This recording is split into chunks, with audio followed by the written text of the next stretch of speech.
Okay. When my husband was serving in the South Pacific, during World War II, he used to write home and tell me he was going to build me a house.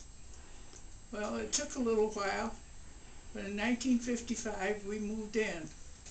And soon after we acquired this Serville gas refrigerator. It's been like a faithful friend ever since. With this freezer part on top and storage room on bottom, it was all we ever needed. I thank you, A.C. Wagner, for having a look at my oldest appliance.